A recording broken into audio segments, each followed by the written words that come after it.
Welcome everyone to our evening of scary and spooky stories from the Galloway Glens. Just to give you a little bit of background about the Galloway Glens, we're based in the Kendee Valley in Galloway in the south of Scotland, and the area that we cover goes from Kirkcudbright and Castle Douglas way up to Carthairn in the hills. It's one of the most beautiful parts of Scotland. So really welcome to those who are joining us from all over the world tonight. And we have a fantastic audience in the room, which we're delighted about to have again. This is our first one of a series of hybrid events that is being run, and tonight it's with an organisation called Can You Dig It, which is an archaeology project.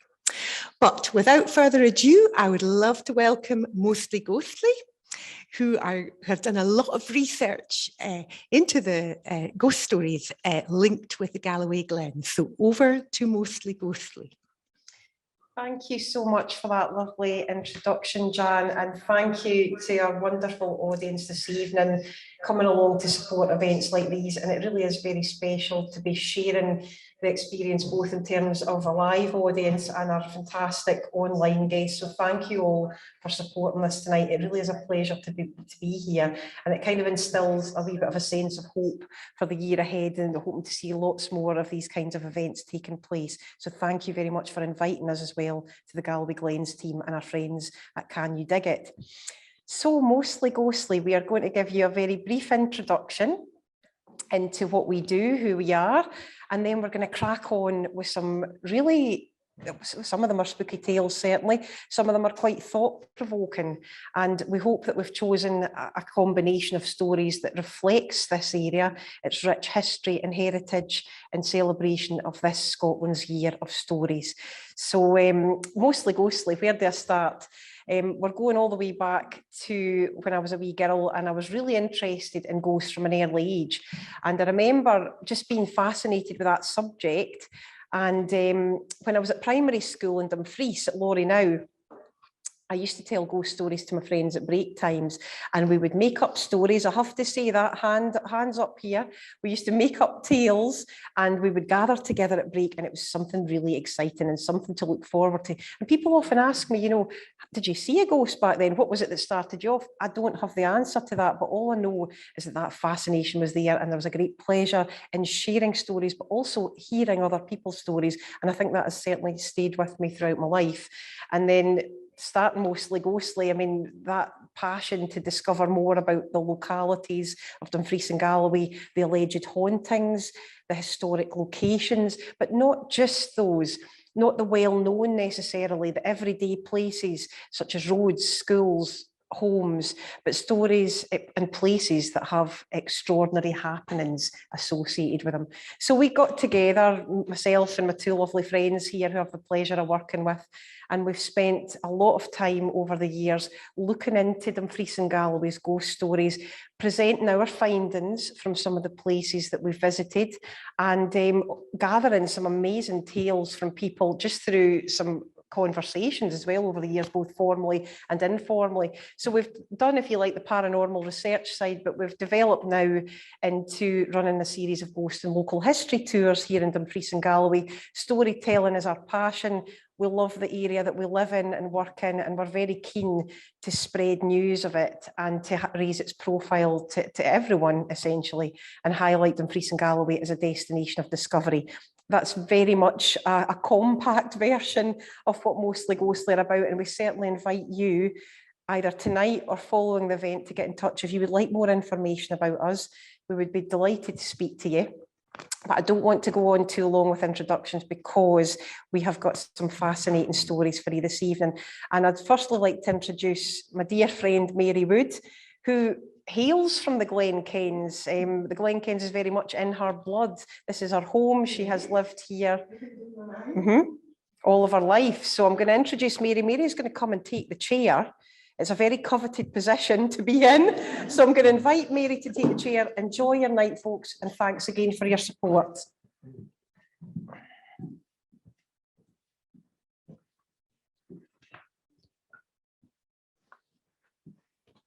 I'm now going to tell you a local ghost story which will send shivers down your spine. In the Glen Kens, a few miles from St Johnstown of Dalry, stands a fine mansion house called Glenlee Park. This lovely and historic building is allegedly haunted by a lady who roams about wearing a long silk grey dress. Ooh. One night, many, many years ago, a guest staying at the house saw this figure while she was sitting in front of her dressing table, waiting for her maid to come up the stairs to do up her hair.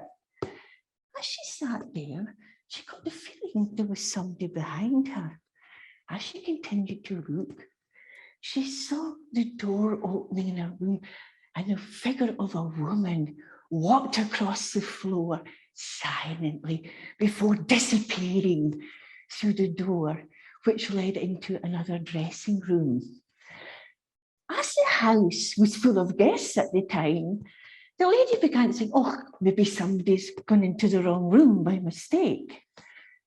As she sat in a chair thinking over her strange experience, she thought it was rather odd because she had not heard the sound of the door opening or any footsteps. And she said the lady she seemed to be dressed differently from all the other guests in the house, if we go back a few centuries earlier. On another occasion, some weeks later, the same lady was sitting up late one night with her husband, just chatting away about the day's events. Shortly after that, a knock came to the door. She got off her chair and walked, opened the door. A face stared at her, but did not speak. The lady was taken aback, very shaken up, and she watched in disbelief as the figure silently glided along the dimly lit corridor before disappearing. A number of months later, another guest staying in the house went up to his bedroom to pick up something. He opened the door and walked in. To his great surprise, he saw a woman standing at the dressing table doing up her makeup. He thought, that's a bit odd. I mean, who could that be? Obviously, somebody's got into the wrong room. So he went down the stairs rather shaken up, and he noticed that the guests of the house were about to leave. And he went up to the middle of the crowd and said, what about the other lady? You've forgotten about her. A guest says, oh no, everybody's here. Very strange indeed. I send a shiver up the spine. A number of years after that, one of the butlers from Glenlee House was hurrying down the avenue. This was a night just as darkness was falling, and he was making towards the gamekeeper's lodge. Shortly after that, a lady hurried past him. He heard nothing but the rustling sound of her silk grey dress. He stood taken aback and watched the lady's movements. And he noticed that she never once looked round. She continued to hurry down the avenue before disappearing through a disused cellar door. There's never been any explanation for the strange experiences. However, locals have told me that many, many years ago, a lady who lived at the house, known as Lady Ashburton, poisoned her husband. And sometime later, she herself was poisoned by the butler as he wanted to claim some of her expensive valuables. Perhaps Lady Ashburton continues to haunt this historic house. That's for you to decide. Thank you, Mary. Well, John, are you going to take to the chair? Well done. Thank you, Mary. A hard act to Some follow. stunts, isn't it? Well, it's very hard act to follow, but I'll do my best. Thank you, Mary, for that one. Yes. Now we're going to move on to a couple of haunted bridges. And Buckland Bridge, the Headless Lady of Buckland Glen. Now, long ago, a Monkland farmer was returning late at night from Kirkcudbright. He was riding a pony, accompanied by one of his farm hands. As he approached the bridge which goes over the Buckland Glen, the horse pulled up and started shivering and nearly knocked the farmer off the pony. And the farm lad said, "Mister, did you see that?" And the farmer said, "Yes, that's the Headless Lady of Buckland Glen. She comes here regularly." Now, occasionally, she's been seen by other people. And the young lad was really frightened and he was wanting to run away. But the farmer said, "No, she'll not hurt you, not hurt you." So he said, "We're not going to go that way. We'll go back another way. It takes longer, but it'll be safer." So they turned the pony round, but he was still shaking. The farmer didn't ride the pony back. He walked her back. And the lad was quite frightened. They got back home. And about a week later, it was heard that there was a gang of men just a little further along from the bridge that goes over the Buckland Glen. And they were waiting for this farmer. They'd heard that he drew a large amount of money out of the bank at Kirkcudbright and they were going to rob him, or even worse. And the farmer said, "If it wasn't for the Headless Lady of the Buckland Glen, we might not be here today." Now moving from there to the Cuckoo Bridge near Castle Douglas. I don't know if anybody's familiar with that. It's a couple of miles from Castle Douglas on the Kelton Road. And people have said, as they've been crossing the bridge or approaching the bridge, they've heard a wailing sound, like a baby crying, coming from under the bridge. Now, for years, the pitiful sounds of crying have been heard. It's said that the mother actually threw the pure baby into the burn under the Cuckoo Bridge, but she's been seen, especially on moonlit nights. There's been a really out of focus image of this child at the Cuckoo Bridge. Quite a grueling story. Could this image be the child who met the violent death? We don't know. It's a sad one, isn't it? Thank you, John. There's something about bridges and ghosts, isn't there? There's often legends and folklore associated with bridges, and maybe ghosts or spirits acting, if you like, as a guardian to that bridge. And it was really interesting to hear those stories tonight, because there's another bridge kind of up the other way in the Glen Cairns, sort of between Dalmellington and Carsfairn on the road there. And that bridge is known locally as the Fiddlers Bridge. Maybe some of our guests tonight are familiar with it. And there is a bit of a legend and a tale associated with it. And I have to say, when we're looking into some of the local history up this way, there's a lovely website, Carsfairn Heritage, I think, deal with the website, and it's absolutely brilliant. There's some great stories on there, lovely folklore, legends and tales, and it's the kind of things that you read, beautifully written as well, that inspire you to want to go and find these places, and that's what it's all about, and that's what we hope to do as well. And this was one of the stories about the Fiddler's Brig, and the legend goes that it is the devil himself that plays the fiddle at midnight. And there is a significance to that, a bit of a symbolism behind it. Back in the day, there was a couple of local families. There was the McCutcheons and the Mackays. And the McCutcheon family were well known locally for being excellent musicians. They were great fiddle players, and people would go to their houses and go to their house and listen to the music. Great tales would be told. And there were shepherds as well. And the Mackay family, there was a few of the brothers, quite sturdy, strong lads. They were shepherds as well. And they, one night on a Saturday night, went to visit the McCutcheon family, and you can imagine they would be regaled with these, the amazing tunes on the fiddle. There would be great revelry and hilarity, no doubt some good tales told around the fire, a bit like what we're doing tonight. And you can imagine some maybe tall tales being told as well. And invariably, the story of the Fiddlers Bridge came up. And the boys, the lads, the Mackay family, they were quite intrigued and they wanted to hear more. And they probably had 2 or 3 drinks along the way as well, and were feeling quite merry. So the tales were told.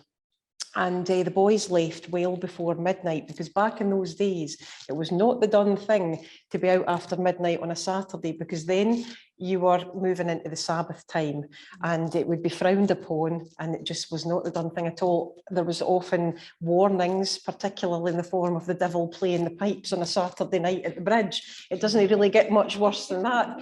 But the 2 or 3 boys, however many they were, they left the McCutcheons before midnight and they started to head back to their own farm. But as they came a bit closer to the bridge, they couldn't resist. They wanted to see if the story was true, if they could hear the music being played themselves. Such was the temptation. So they went along and they waited round about the bridge till midnight. And midnight came. Sure enough, they heard the sound of the fiddle being played, but they couldn't see anyone. The sound was emanating from beneath the bridge. So you can imagine the notes of the fiddle rising up into the air and sending a shiver or 2 up their spines. They don't know at this point whether or not it's the devil, but someone's playing the fiddle. And the lads think it could be Mr. McCutcheon. Has he snuck away early to play a bit of a practical joke? So they split themselves up and they go down, covering all angles beneath the bridge. But when they get beneath the bridge, there's nobody there. And they don't understand how, if they've covered every way down, how on earth did somebody manage to get back up without being seen? So they realise now it's not Mr. McCutcheon at all. And they start to hear the music above them this time. The music being played above them on the bridge, and now they really are a little bit frightened. And big strong lads and full of drink or no, they make their escape very hastily and go back to their farmhouse, where they probably share that very story the same night. So there's been a lot of people wondering over the years, does this still happen? Do people ever hear the music? And the writer of the article on the website said it's, it could be 50 years ago now that he visited with one of his friends hoping to hear the music, but he didn't actually hear it himself, but he said they snuck under the bridge as lads and there was a cold wind blew through and it was enough to set them on their way. But I heartily recommend you have a look at that site, and if you need more information, get in touch, because there's some really lovely stories, and I certainly feel I would like to visit that bridge. It's somewhere that I haven't visited at this point, but it's somewhere I would really like to go. So you're stuck with me for the moment, folks. I've got another story for you. And this time we're going to Kelton. John briefly mentioned the Kelton Road near Castle Douglas. And that is the scene of our next story. But this is a little bit more contemporary in the sense that the report that we received was only back in 2010, although there are stories linked to this location that go a lot further back in time. So we're going to the Douglas Mausoleum. Maybe some people have visited the Douglas Mausoleum at Kelton before. It is a very imposing funeral monument. And it was for Sir James Douglas, the brother of Sir William Douglas of Galloway and Castle Douglas, for whom the town is named. And there are over 20 souls interred within who are from that family. So it is beautiful, but it really is quite foreboding looking because it's so big and tall, and it sits almost on a little bit of an eminence, and it's approached by, you sort of go through these beautiful black wrought iron gates, very heavy gates, and you come through them and you go up the wee hill, and it's sort of shrouded with trees, very beautiful in the early sort of part of the year when the snowdrops are just poking through. So it really does set the scene. And we had been before, but we went purely for our interest in history. We weren't thinking about ghosts. But one of our friends, and I think the other day, Jan, we touched on a story about a gate, I'm sure, during a conversation. I wonder if it's the same one. But one of our friends, Graham, he's a professional photographer, and he had visited the Douglas Mausoleum back maybe 12, 13 years ago. And he loves visiting old historic buildings and taking photos of them. So he went there. And it's really important to mention the gates again, that they were heavy, that he opened those gates and had to close them quite deliberately. It did require a bit of energy to do so. And he walked in and he was starting to explore his surroundings, and he was struck by the feeling of being unwelcome. You know, this feeling kicked in quite quickly, almost like he described it, his words, a bad vibe. And maybe you've been to places before, and it's not necessarily for ghostly reasons, but you've been somewhere and it just doesn't feel quite right. It's the opposite here at Balmaclellan Smiddy tonight. It's very warm and cosy, but Graham felt unwelcome. And he said it was coming from a certain corner of the garden, and he was convinced that if he was to turn round, because it was quite a physical presence, that he would see something, but he didn't. He turned round and of course there wasn't anything there, but it stayed with him and he was quite keen to go actually. And he went back to his car, but the feeling persisted. And these iron gates, he wanted to get a nice photograph of them because there's spikes along the top of the gates. So he wanted to make sure the gates were closed to kind of, I suppose, frame his photograph of the mausoleum. And he closed the gates, stepped back, took a photo, and everything was fine. The photo, I don't know if it was digital or what he was using at the time, but he said afterwards, nothing wrong with the photo. But he got into his car quite relieved, almost glad to be getting away from this spot. When he glanced back, and it just stopped him in his tracks, the gates were open. So a matter of a few seconds had passed, and they weren't open widely, but they were open. And he had actually said it took some effort to shut one of the gates. It wasn't like a garden gate, a wooden gate that would just swing in the wind. And it was open, and it was almost like a message, you feel, perhaps. Maybe someone just saying, well, actually, I was there. I mean, it's all up to your interpretation, of course. We're not here to tell you ghosts exist. And you've all got your individual, unique viewpoints, which is to be, you know, celebrated. But it just makes you wonder, doesn't it? It really does. And during the lockdown, I did a wee video about it, just did some wee videos for fun during lockdown to engage with our page supporters and to hopefully give a wee bit positive distraction from what was going on around us. And that came through talking about dark history and ghosts. But one of the stories that came as a result of me sharing the one about the mausoleum was about another Headless Mary. There seems to be a lot of Headless Marys. We're hoping our Mary tonight is not going to transform into one. She's okay for the moment, folk. But maybe if it gets to the witching hour, who knows what could happen.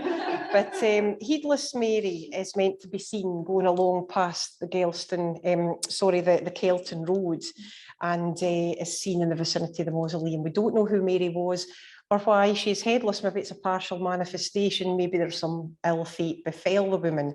But there was a chap called Sean got in touch, and he remembers when he lived at Kelton, before he could drive, he would regularly walk from Kelton to Castle Douglas and back. And it was one night, middle of summer, he's coming back, it's about 11 o'clock at night. You know that time when it's like almost that May summer and it doesn't get properly dark. It's like it's never pitch black. And you can just imagine the scenario. He's walking along the road and he sees up ahead near the mausoleum, but on the actual road, a couple of figures, kind of misty in appearance, and quite a contrast to Graham's experience. Sean felt a lovely warm glow, a nice feeling of peace, tranquility, nothing frightening, nothing at all. He said the figures didn't stay around long. He doesn't know who they were or if it was just, it could have been created by something, but he saw these figures. And he also said that when he lived in the area, he sometimes heard footsteps outside at the church, and he would go outside and investigate. And this could be the dead of night, nothing there at all. There's a ghostly dog supposed to haunt that area as well. So it's actually quite rich in hauntings. And an older man, saw like an old-fashioned funeral procession, complete with, you know, your carriage or your cart, your horse. And they were going towards Kelton churchyard. And it was in the very sombre and fitting manner that you would expect. So it would appear that Graham's experience is not the only thing that's going on round about the Douglas Mausoleum. So please do get in touch or come and speak. Not the ghosts themselves, but if you've got a story, we'd love to hear from you. And I think I'm inviting John back now. I'm hoping so, because the voice is going. Now we're going to talk about Greenlaw Mansion. I don't know if you're familiar with Greenlaw Mansion. It's about 2 miles out of Castle Douglas on the Ayr Road. And Greenlaw is a unique 18th century mansion house believed to have been built around 1714. And it's been home to many notable people, or just read them out here over the years, including Viscount Robert Gordon, Colonel James Gordon, and John Ross Coulthard. It was later turned into a hotel with 18 bedrooms. And in the brochure, it was described as a beautiful house, and its colour was yellow and white, and sat in 6 acres of ground. To give you an idea of what it looks like. And one feature of the house was a set of winding stone stairs dating back many centuries, which used to belong in Thrieve Castle, the stronghold of the Douglases on the River Dee. Now, unfortunately, in 1987, there was a huge fire and the mansion house was almost destroyed and it's very badly damaged. It's an A-listed building and it was put on the market then at £20,000. Now, today the house has been partly restored to very high condition. And it was in 2009 that we carried out an investigation at Greenlaw Mansion. Now, a lot of this is my personal experiences here at the house, because we had a previous visit to the house and I was a bit apprehensive going back because I didn't have a nice feeling about the house at all. It was an uneasy feeling, especially outside walking around the house, and this feeling stayed with me. Now, to give you an idea, as you go up, there's high steps. If you've passed it into the house, you go up quite about 8 or 10 steps to get into the house. I remember going up there, I thought I was kind of a sense of dread actually going in there. Anyway, when you get in there, you see the coat of arms of the Gordon clan right in front of you. And there's a beautiful staircase as well, oak staircase, which goes up to the 3 floors. It's a 3-floor high mansion, also with a lower ground floor as well. So you've got, with the ground floor and the lower ground, you've got like 5 floors in total. It's a really big building. Now, strangely enough, in the entrance, as you go in, people have said they've heard a ticking sound, but the owner was saying that to his knowledge, there's never been a clock in that entrance. We listened out for a ticking sound, but I don't think we did hear anything. But that was the first thing, so that was really strange, because you say it sounded like you get for a clock, you're looking around for the clock, and there was nothing there at all. Now, the house is reputedly haunted by a grey lady who has been seen in the upper floors of the mansion house. Now, we started downstairs this investigation in the kitchen. And we were standing there, sitting down at the table and standing, some of us. And after a while, I heard the sound of an instrument being plucked. You know, a violin or some stringed instrument being plucked or tuned, something like that.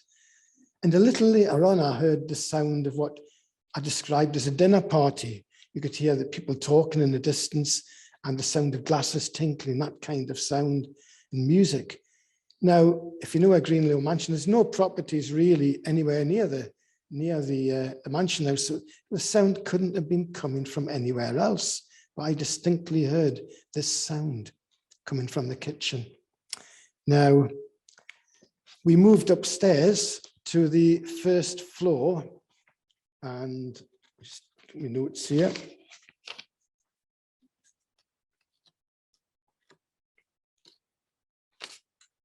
Right, no, we went outside after that, went from the kitchen outside, and we walked around and spent quite a bit of time outside. And if you remember, I was dreading this from my previous visit, and the feeling, if anything, it was stronger. I didn't like it at all. We walked down the house once, and I couldn't wait to get back in. It was a really uneasy feeling. I felt as if I was being watched, if there's somebody close by. It wasn't a nice feeling at all. That was outside when we were walking around the mansion house. We came back in and we moved upstairs into one of the bedrooms, and we were all sitting quietly in one of the bedrooms. And after a while, there was this knock, a sudden knock on the door. And of course, we were all looking at each other. You know, imagine we jumped out of our skin. I don't talking about Headless Mary, but she's got inside her head. But just imagine it though, being there, all quiet in this house, and this knock on the door. And we opened the door. I can't remember who opened the door. I'm not saying it was me. It might have been Kathleen. But we opened the door, and there was nobody there, of course. So that was something else in one of the bedrooms. Further up onto the top floor, which would be the third floor, there's a lot of bedrooms in the house. Again, we were in there, and we heard footsteps on the roof, and there was no room above. And it wasn't pigeons, it wasn't birds, you know what they are like. You sometimes do hear birds, you can hear the way they're walking around. It wasn't, that was definitely footsteps, human footsteps walking around on the roof. And we thought that was really strange, that one. So that gave us a fright as well. Now, going right down to the lower ground floor, we went down there, and there's a great long corridor, really long.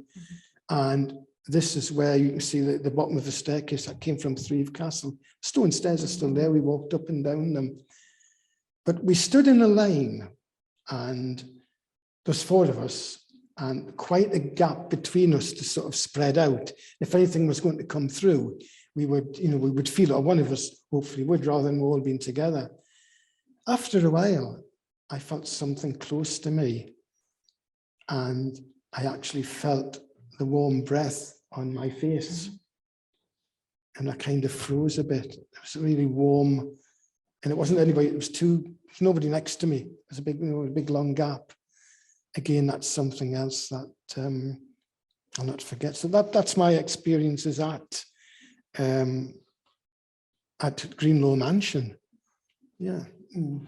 Is that all, John? I mean, well, I'm saying it's like he's had so many, hasn't he? There's other things as well happened there. But no, I know you've had so many. I just don't believe because I know it's been a lot. And yeah. John's quite sensitive to these things, and we don't necessarily have an explanation for any of this or what's happened. Some of it might be explainable through physical means, some of it maybe defies rational explanation, but it's great to kind of get these thoughts going and see what your views are on those maybe later on. I mean, just keeping with Greenlaw, John, because obviously it was a really quite a dramatic night for us. And I mean, I remember sort of late 1980s, it would have been obviously after it had been burnt, but I was maybe about 10, 11-year-old, and I remember being in the car with my grandparents going for a run. They used to take us for a run, and back then, you know, they were talking about history and everything, and I was probably thinking about when I'm getting my next ice cream. But nowadays I would be soaking it all up like a sponge, but my grandparents would always talk about the local area, who used to live there or who knew this person, and it was great chat in the car. And one of the places was Greenlaw, and I remember going past it and seeing this burnt out shell, you know, it was really spooky looking, and I thought, I wonder what that place is. And I remember they were talking about the fire and things. So it must have been no long after it happened. You can imagine the awful smoke damage, this beautiful mansion house, you know, braced to the ground. And then, of course, the seed was there. I was quite intrigued about it, but never ever thought I would be going on a research visit to it on, I think it was a Friday the 13th of all things. So, but it was a good night anyway, and we thoroughly enjoyed it.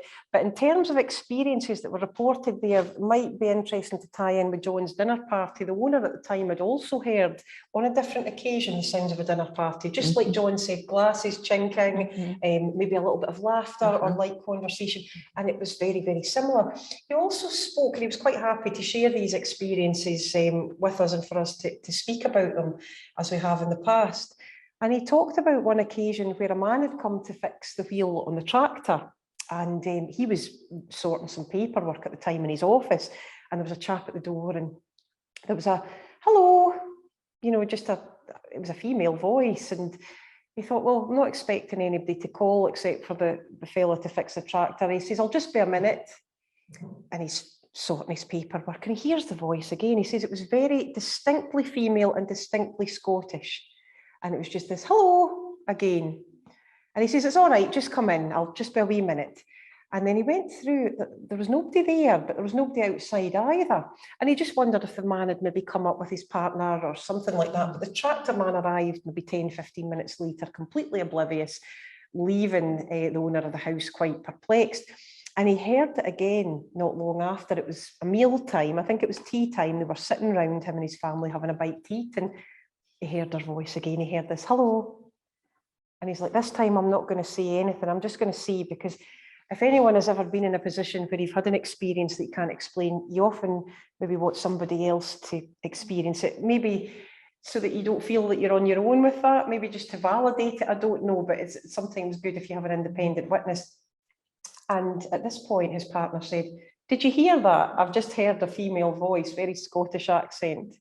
And he was like, that's great, someone else has heard that. Never got to the bottom of who it was. I think we were talking about grey ladies earlier. It is a grey lady who's, if you like, the most famous spirit at Greenlaw. She was seen by people who would visit when it had been burnt, and they would sit sometimes in the grounds and have a picnic, that kind of thing, because the grounds were still lovely.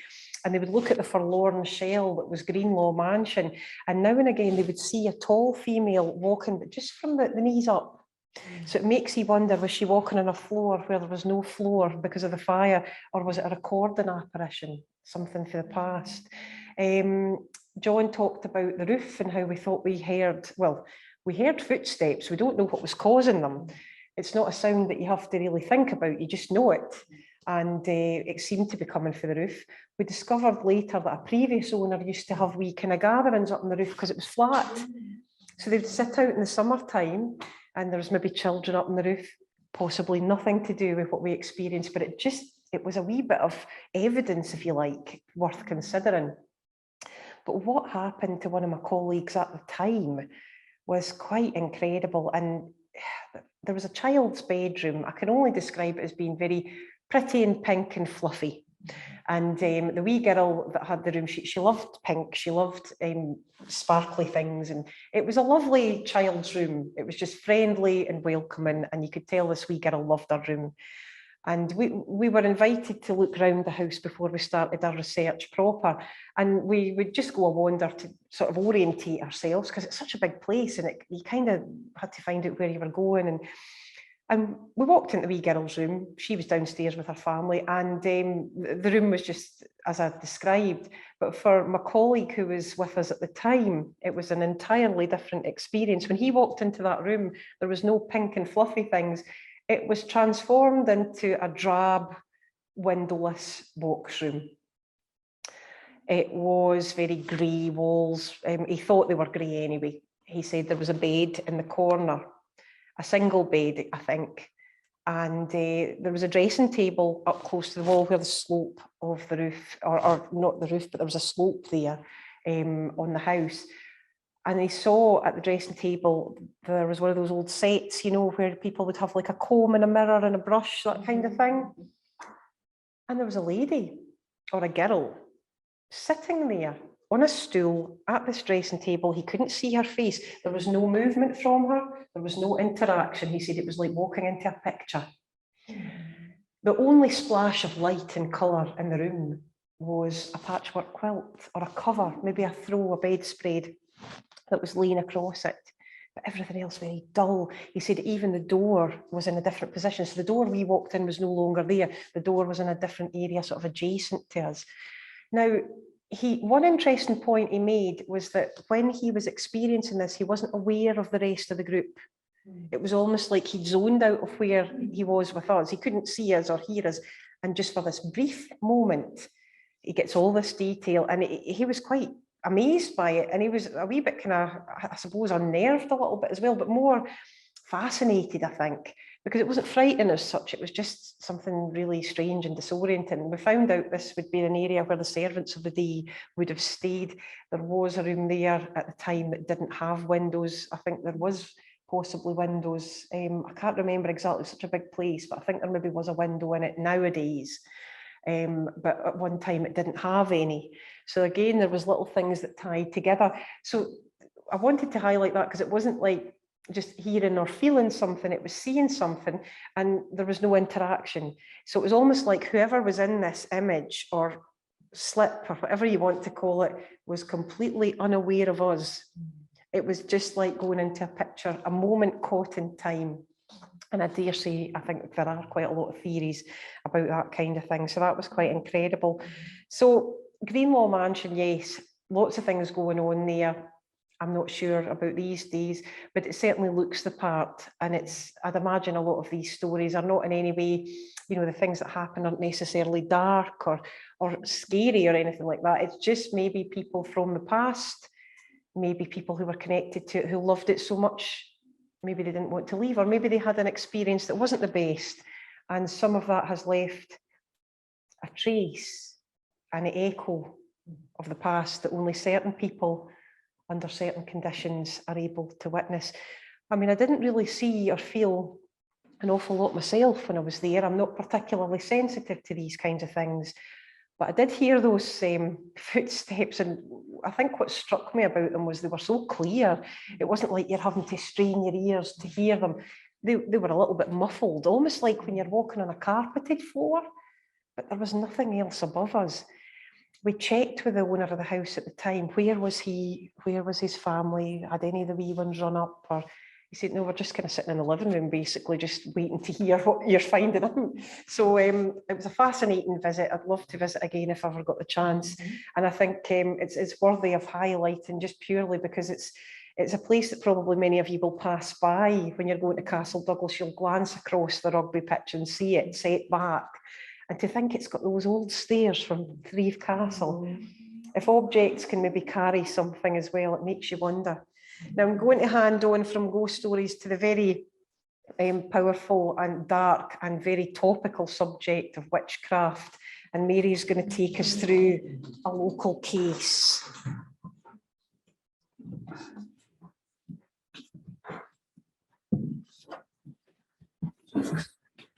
I'm now going to tell you about the story of a lady who lived near Balmaclellan who was accused of witchcraft way back in the 1700s. Elspeth McEwen, an old lady who lived near the farm of Cubbups in Balmaclellan, was accused of carrying out various acts of witchcraft. Apparently, she had a wooden pin that was movable and could be connected from the base of the rafters of her cosy wee cottage. With this pin, she was believed to have a supernatural power to draw large amounts of milk from her neighbour's cows by connecting the pin to the cow's udder. She also was accused of interfering with her neighbour's hens. Sometimes they were unable to lay eggs, whereas the next time they lay them in large amounts. She was a complaint was made to the church session about Elspeth, and the local beadle set off on the minister's mare on his way to collect Elspeth. On the journey, the horse started to panic.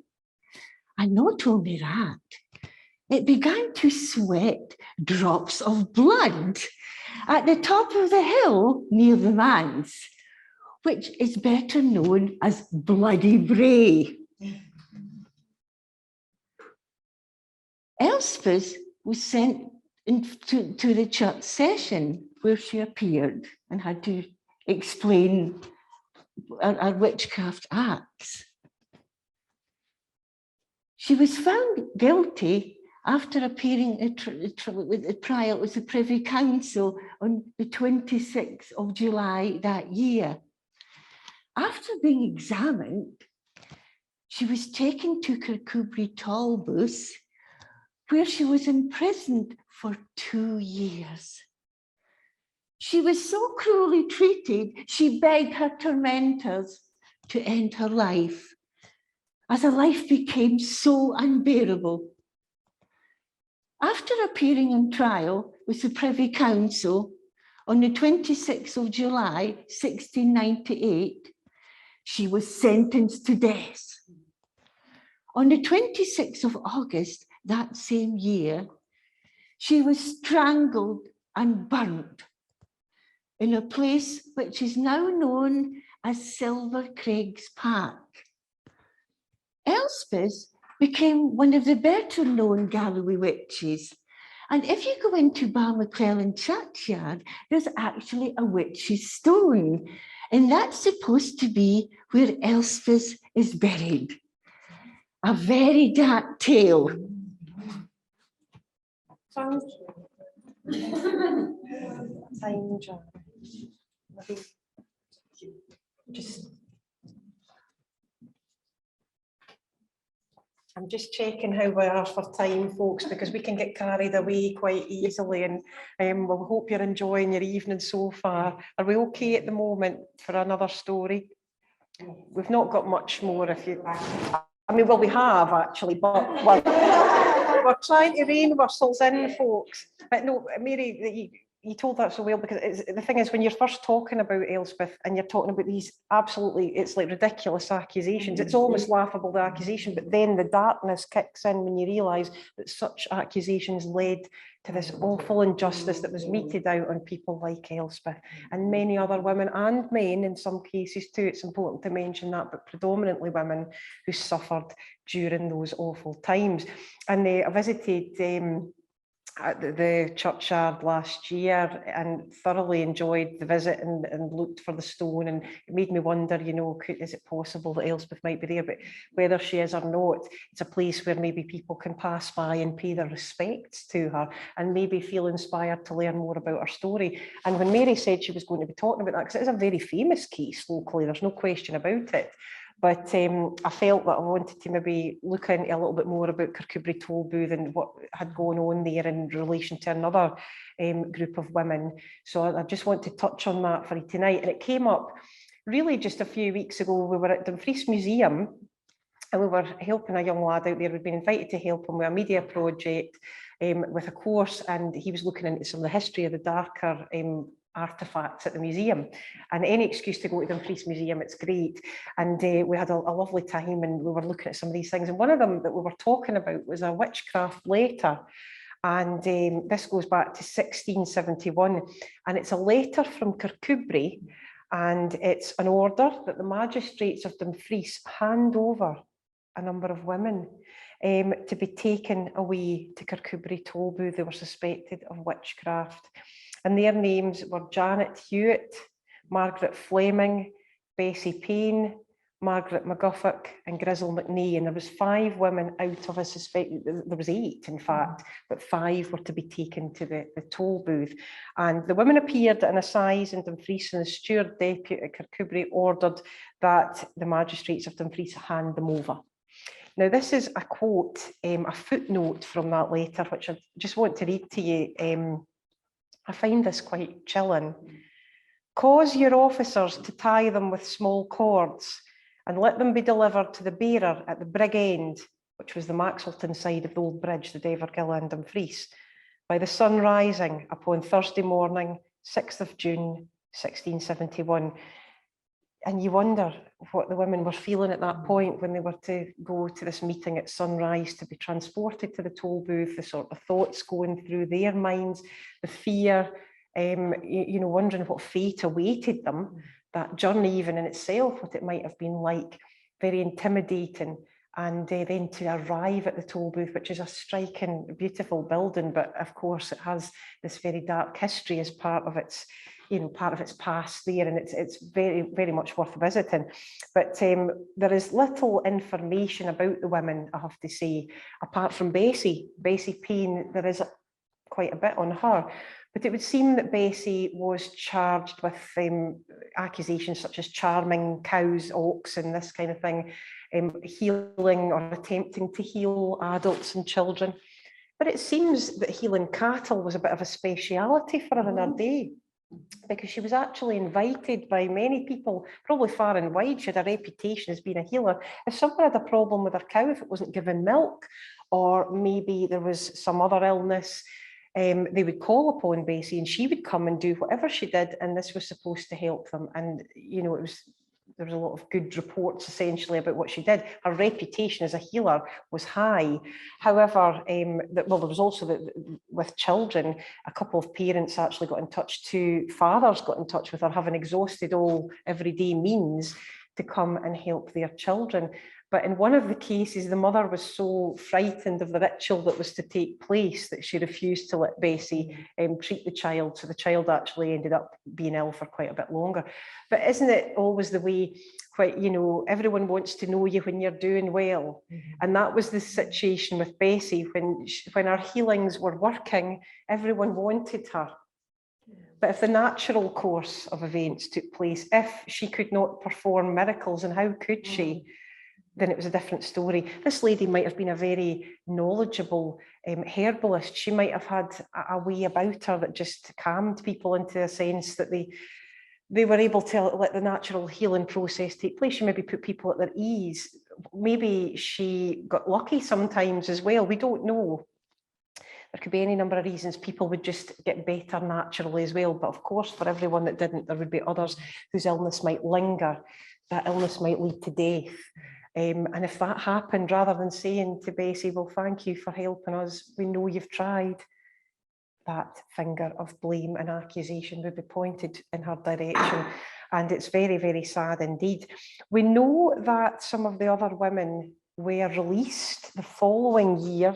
In the July 1672, 3 are named, but one was not. Margaret Fleming, we don't know what happened to her. She may have been released. But we know that the women were kept in the cells at Kirkcudbright, and it was described in 2 words, very powerful words. A dark dungeon is how it was described.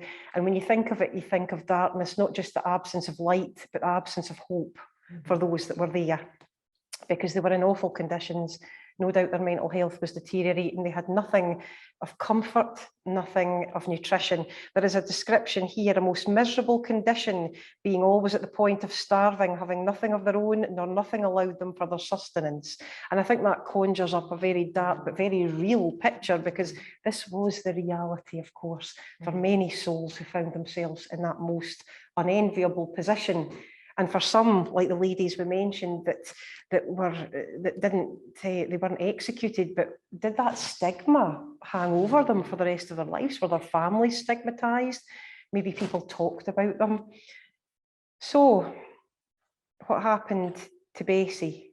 Well, I'm afraid the ending is not a happy one in this situation either, because we discover that in the winter of 1671, Bessie Payne died in Kirkcudbright Tolbooth through cold, hunger, and other inconveniences of the prison. So it wasn't that she was taken away to be strangled and burnt at the stake. She died because of the inhumane conditions she was kept in, and it must have been awful, you know, to be amongst even those other women, to maybe be awake for hours and hours and hours and not get any sleep, not to be fed properly. It's chilling and it's real, and it happened, and it's so important that everyone sort of is aware of that. And I'm sure lots of people out there are and are fascinated by the stories, but it's every bit as relevant today, very much so. Lots of really good work going on right now in Scotland to raise the profile of these cases. So that's a dark one and a very sad story, and it is indicative of many others. So I think probably it would be nice if we ended on a short and light story, if that is time-wise, if that's okay. But I hope that you found that really interesting. But this one kind of highlights, well, when is a ghost not a ghost? So we'll move on to a slightly lighter one, a lot lighter to end, and none other than Mary Wood to take on that role. Who better? I'm now going to tell you the ghost of Square Point. Many years ago, in the year 1890, a local man called James Craig was taking a local doctor called Dr. Hellerton from Castle Douglas on his way back to Square Point, which in those days was a row of houses just a few miles up from Greenlaw Mansion. On that night, it was very stormy, and they were in an open coach. And I mean, they were accustomed to all kinds of weather. As they approached Square Point, the horse started to panic and stopped, wouldn't go any further. James Craig looked up, and to his surprise, he saw what looked like a big black monster up off the coach. He stood up, reached his hand and tried to touch this rather strange encounter. He discovered it was neither felt nor fur, but an old bed quilt, which had been used to cover a group of pigs that were going to the market the next day. The quilt had simply blown off in a storm. I think that's a good one to end on, isn't it? Mary, just to end and thank Mary for that. Cheers, John. So that was an interesting wee story. It's not always a ghost, not in the sense that we think of anyway. And sometimes maybe if your mind is attuned that way, or if the weather's maybe particularly bleak and dark and you've maybe got spooky thoughts in your mind, you maybe think something is of a haunting nature when it's not. So that might lead us nicely to some questions and things. But thank you so much, everybody, for listening, for sharing the evening with us. It has been an absolute pleasure, and to your good selves for hosting us. Thank you.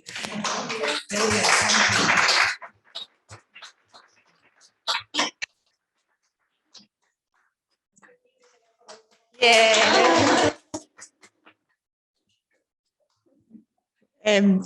Mostly ghostly. You were, as always, absolutely amazing, intriguing. Your story throwing up so many more questions about what are ghosts? Are they moments in time that people experience when they're in a certain open state of mind, or are ghosts like the 1980s film, for instance, Ghost, where there's been a traumatic event and that footprint, that memory is living on in the place and connecting to the now. So there's many questions about ghosts, and I would like to open up a panel discussion about this. I'd like to introduce my colleague, Claire Williamson. Hi, everyone. Hi. So, Claire is an archaeologist and she runs the Can You Dig It project. And obviously archaeologists are often in places with long histories that go back in time. And they spend a lot of time in those places investigating them in a different way. So again, we have Claire to answer questions, as well as the great team from Mostly Ghostly. So thank you very much. Our studio audience, does anybody have any questions you would like to ask the team? Be gentle with us. Yeah.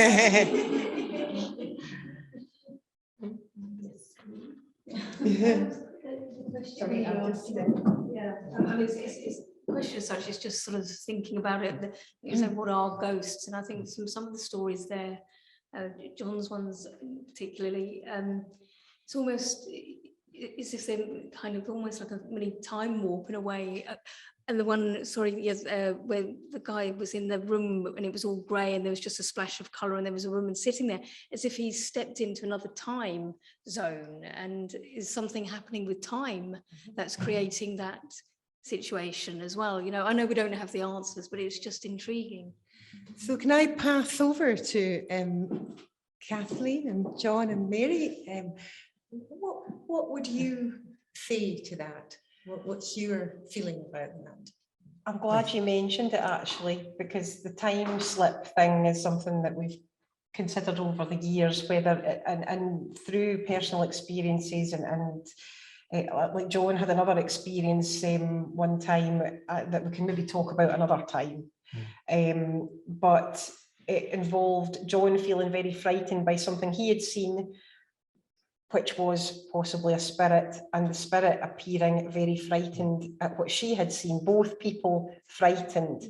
Now, if that person, for example, knew they were a spirit, they would maybe understand why John was frightened. Was she a spirit? Was she from a different time? Did she and John just happen to see each other at that time? And she thinks John's the ghost. John thinks she's the ghost.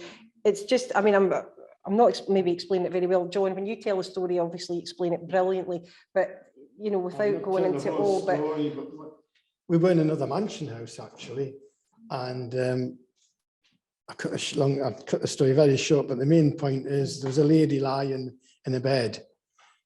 I was in that room prior to an investigation, laying out trigger objects, something you do before an investigation, trigger the spirits. And I was looking out the window and I cast my eyes back onto the bed. There was nothing in the bed, nothing strange about the room at all. But when I looked at the bed after looking at the window, I saw this old lady. I thought she was dead. And I walked to the front of the bed and looked straight on, and a head was raised up. She wasn't sitting up, but a head was raised up. And her eyes were open. And I'll never forget the look on her face. I can see her just like I can see everybody else in this room. Her eyes were blue. She had grey, sort of white hair. She had a nightie on, or at least it looked like a nightie, black with white spots on. I could only see her from sort of a little bit below the neck, but she looked terrified. And she really did. And at that point, I just didn't realize I was mostly ghostly or anything. I didn't know where I was. I was just worried because I was in this strange house, in this strange lady's bedroom. But the look on her face, she was terrified, but I was also terrified. And it was the first time in my life that I'd seen things before, but never had a feeling for somebody. I was really upset that I'd upset this lady, if that makes sense. And like Kathleen said, was I a ghost to this lady? You know, I do believe, talking about ghosts, I mean, I strongly believe that a ghost is somebody just in the next world, because there's been so many instances of people seeing ghosts and seeing strange things, maybe just part of it, of an image, if you like. But there could be many reasons for that, just seeing the head or seeing the headless ghost. We've had stories of headless ladies tonight. And is it just the lady isn't really headless, it's just that what you're seeing, you're not seeing the full apparition. There's lots of different views on that. It'd be interesting to hear other people's views, but that's what I believe. Really, really interesting, John. And I'm going to pass over to Claire, because Claire's worked on a number of archaeological digs. You know, it's really interesting, you know, when you're spending time on that site, do you pick up on any feelings? Have you ever seen anything? Well, I've not seen any headless ladies, thankfully. Probably some people got close to it, but it's difficult because you would think, I mean, we do a variety of sites. So say we do excavations out in the middle of nowhere, but we also do historic building recordings as well. So you're in kind of older places. I've personally not picked up on anything, but I might not be just very good at picking up on things. But I think, I don't know, we're always very conscious when it comes to particularly human remains, if we are doing anything like that, and we're very aware. And then I think you always get a bit of a vibe around that, but it's like a kind of a respectful, slightly worried, you know, you're always really careful with them. And I've got some colleagues, I was actually phoning around them this week to ask their stories and things like that. And I know that they've had kind of some experiences, whether it's just being very conscious of knowing that it's human remains that they have next to them.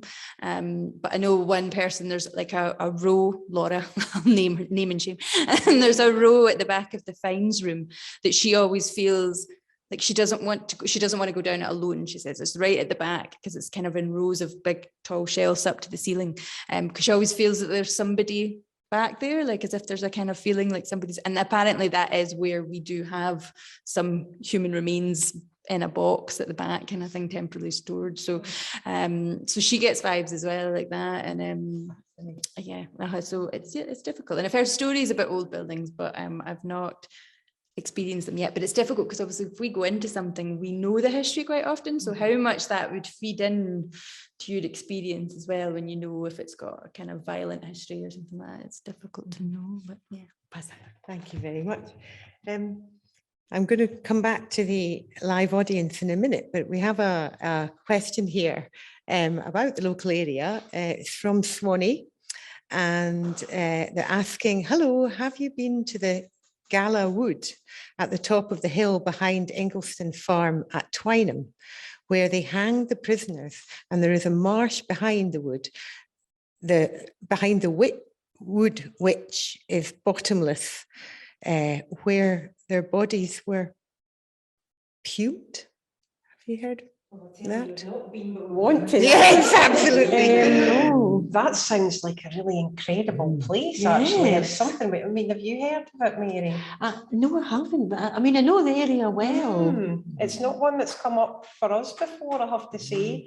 It's great. That's one of the great pleasures of having events like this as well, because we'll get to learn so much from your good selves. You know, we see this as a kind of mutual learning experience where, you know, we hope that you'll enjoy our stories, but equally we want to learn from you. If you've got any great suggestions for places to go, or maybe some theories, or maybe a personal story you want to share, fantastic. But that sounds intriguing. Yes. Lots going on there. Yeah. We'll have to see if we can do a bit of digging. Absolutely. Not literally.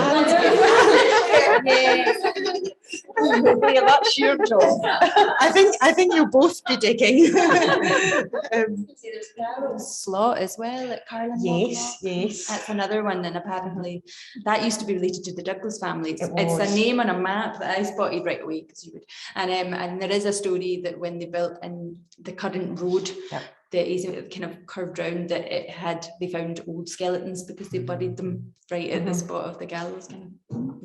Heard of that one, certainly, Claire, but not that other one, not at all. And you see throughout the region, I mean, there's a few examples, I think, where it's like gala or versions of that, and it makes you wonder, you know, does that relate to the gallows or not? But I mean, that sounds like an interesting place. Bottomless, gosh. Oh my goodness. I don't It's like like the sound of that. like the Greenwell of Scotland. It's meant to be Yes. bottomless as Yeah, well. that's Yes. right. It's a fascinating place at the Greenwell. Have you visited the Greenwell before? I haven't actually been there, but I've heard about it, read about it. Yes. It's very intriguing. Yeah.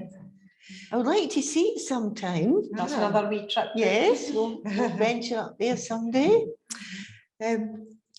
The live audience in the studio, if anybody want to say any further, share a story, or have any more thoughts? We went to have a look at the hoard in Cuckoobury, and found that very interesting, the values that people have placed on the treasured items over the years. I find that really extraordinary, and I feel quite a sort of sense of the emotions around those objects. And we loved it, didn't we? We had hours and hours. Only supposed to be there for half an hour, and just up and down and up and down, and that sense of a life lived alongside an object which means something and may have been handed down through generations. I find very, very interesting, and that must be fascinating for you as an archaeologist. Yeah, I love that. One of the things about the Galloway hoard I really like is how they wrap the wool around the little jar. The wool was already kind of over 100 years old or 200 years old before they buried the hoard and wrapped it around. And yeah, it's that history to the objects. Yeah, such a life. And then actually, if you're thinking about the life story of these objects, you've even got the fact, the people that found it and all the care that's gone in since they've been found, you know, and all the cleaning and conservation and the various people that are studying it. It's amazing, how much can come from a small object. I'd like to pass over again to Mostly Ghostly about the idea of objects. I wonder if you've ever found an object or been given an object at an investigation which has allowed you to connect with that time and that person? We did, yes. I won't say where it was, but yes, the gentleman did hand me an object and asked me what I made of it, and something did come through. As I held the object, I could feel it getting warm and sort of moving in my hand slightly, enough to give me an answer as to well, the answer was whether it was good or bad, but it wasn't a nice feeling I had with this object. I was also handed another object. It was like a test, and that was a completely different feel. It was a calmer feel. I felt it all around my hands and up my arms. So yes, I have experienced that. Not much, but remember the old mirror as well. There was the old mirror at the Theatre Royal. Oh, the old mirror. Yes, it's being renovated in recent years. We've done 4 investigations at Theatre Royal in Dumfries, And there used to be a lovely old mirror, which I believe came from, you know, it used to be a Victorian, it was a Georgian theatre, built as a Georgian theatre. And then it was 1876, it became a Victorian theatre. And there was a lovely mirror, which I believe came from one of the foyers. And there was a lady who was trying the dress on. The wardrobe department used to be in the basement of the old theatre. It's somewhere else now, but the lady was putting a dress on, and she went and looked in the mirror. It was in the old basement, the old pit part of the theatre. That's never been used for over 100 years. And as she looked in the mirror, she saw the dress, but it wasn't her image that she was looking. It was an older lady. And we used to say, "What is it? The mirror that's haunted, or is it the dress?" Yes, absolutely. But yes, that's an example. Yeah. We've got an interesting question from Heather and John, and it is, there are many unsolved mysteries, both historical and more contemporary in Dumfries and Galloway. And I wonder have you been asked to investigate any of these unsolved mysteries, or do you get a feeling about certain? Would you give us an example maybe of an unsolved mystery that you've been involved in helping with? I mean, would it be an unsolved mystery in the sense of something supernatural, or is it something like in relation to, I'm not quite sure. The question here is what you thought was the greatest unsolved mystery in Dumfries and Galloway. Oh my. I can think of many. Heather and John, thank you for throwing us a real curveball. When I see you two again, what is the greatest unsolved mystery? Gosh, that's a real noodle scratch. I was thinking of Garliston when the question first came up. Late 75 as well. The 75 is full of unsolved mysteries. Scotland's most haunted road, reputedly some say Britain's. So many unsolved mysteries, things being seen on that road, all different kinds of apparitions, humans, animals, you know, every kind of animal, big cats, all sorts, you know, there's a menagerie of animals as well as other things, strange things, a lot of one-car accidents, if people tried to swerve on the road, you know, avoiding something. I had heard that the ancestors that lived at the big house near the road were big game hunters, and they actually had a collection of animals. As well, the collection at one time, That's right, then the Kinmont. Yes, we heard from somebody that they'd walked into the room years ago, and this was at a talk again, when you go to talks and you meet people, say they were out there in their course of work, whether they were an electrician or joiner or whatever, and they happened to accidentally walk into this room all these years ago, and there was all these animals, you know, stuff which just gave you really an abhorrent feeling anyway, but they were like, there was so many of them, and they were all different kinds, and that got me thinking, you know, is there any connection? Is it possible that there's some connection with what's been seen?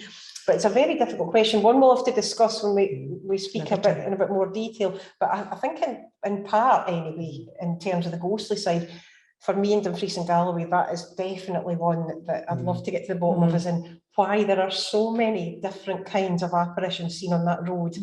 Is it a portal? Is it something where the veil is thinner between the worlds? Is it a portal not just for, you know, like we're saying, human apparitions or even animals? Are there other beings that can come through? And it's just remarkable, it really is. And that if I had more time, I think I could probably give you more examples, but that one is one we keep coming back to as a group, but all as friends just talking about it. You know, we talk about it all the time. That's really interesting what you said about a portal, because you know, the church also talks about thins. So where the veil is thin between this world and the other world, the Scottish church is very aware of, I understand, thins. So would that be one of your sort of possibilities for what ghosts are? I do think that there could be an element of that. I mean, gosh, I would love to have the answers, as we all would, but this is part of the intrigue. I do sometimes think there's places where people or ghosts, or whatever you want to call it for the moment, we'll just say ghosts, or can come through for whatever reason. Maybe there's just, like we were saying, there's different levels perhaps. And there are some that almost like overlap a little bit. And maybe that allows us to see them and them to see us in some cases. I feel like the A75 could be one of those places, also the road John mentioned out at Garliston, Yeah. tunnel of trees, Oh, very yes. symbolic Yeah, as yeah. well, and kind of, Strange place. I think it's when you hear of places where spirits come through that are not necessarily linked to that area, they have no obvious connection, it maybe seems a little bit random in part, and you think, well, why on earth would that be happening on this particular place? There could be a reason, but not an obvious one. And you think to yourself, is it just because they're able to be seen there? They know how to get through there, or maybe inadvertently they step in and back out very briefly, and we see them and we think that's a ghost, but maybe it's not, you know, not in the sense that we think of ghosts. But that's really great you made that point about how the, you know, from the point of view of the church and the spiritual aspect. That's fascinating. Yeah. So I think we're probably drawing to a close tonight. I would love to sit here all night and carry on with more questions. I wondered if anybody from the live audience had any questions. Nope. Okay. So I would like to thank Mostly Ghostly. We've opened up a world of thinking tonight, and I think we'll all go away, you know, considering all these reasons. It's fascinating, I think, where there's unanswered questions, and like you say, where there's lots of sightings in a certain place. It's absolutely fascinating. And I would also like to thank Claire Williamson very much for organising tonight from the Can You Dig It? And also sometimes the academic world maybe can be slightly unbelieving or slightly critical. So it's really brave of Claire to organise such an exciting and interesting event. So thank you very, very much, Claire. We have a poll before anybody leaves. Do you believe in ghosts or not? So if you're joining us online, it would be brilliant if you can answer that question, and we'll find out. The recording of tonight will be available on YouTube in the next sort of 10 days or so. So a link will be sent out by email to everybody that attended online and in person, so you can join our debate again. Thank you very, very much. I'm going to pass over to Claire to tell us about the next event. Yes. So we have another talk in a couple of weeks' time, and that will be I think it'll be online, that one. And that's going to be about metalworking. So it's 2 metalworking sites that were excavated, one in Glenlee and the other one in Balmagee. So we'll be hearing from archaeologists on that one. We can maybe ask them at the end if they have any ghost stories at the end. Should put that at the end of everyone. But so that'll be in 2 weeks' time. So we'll hear all about metalworking, because they're possibly going back to medieval time. So it's showing what, you know, what kind of scale of metalworking were they doing, how did they go about doing it, and what the age are, and what we can tell from the sites so far that they've found. But thank you everybody for coming. Yeah. Okay, so I think that's us going to finish tonight. So again, just finish off with a round of applause for Mostly Ghostly.